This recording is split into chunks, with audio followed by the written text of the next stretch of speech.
సంపద సృష్టిస్తాననేటువంటి చంద్రబాబు నాయుడు హయాంలో లోటు బడ్జెట్లుంటే అదే రాజశేఖర రెడ్డి హయాంలో మిగులు బడ్జెట్లు వచ్చినాయి అన్నటువంటి లెక్కని ఇక్కడ వివరాలతో చెప్పుకొచ్చారు.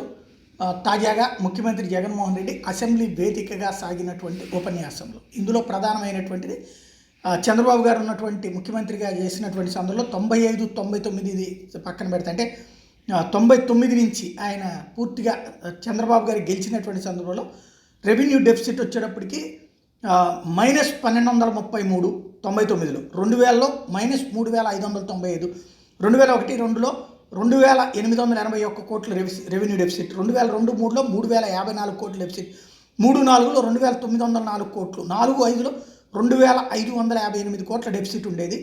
అదే రాజశేఖర రెడ్డి అధికారంలోకి వచ్చినప్పుడు 2005-6లో 64 కోట్లు రెవెన్యూ మిగులుంది.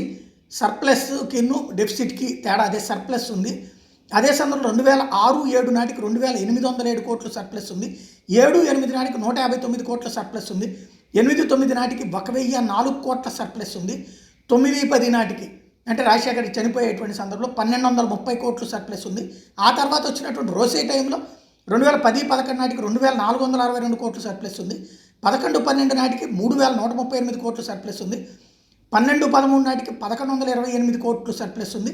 చిట్ట చివరి కిరణ్ కుమార్ రెడ్డి లాస్ట్ ఇయర్ 13-14 కూడా 344 కోట్లు సర్ప్లస్ ఉంది.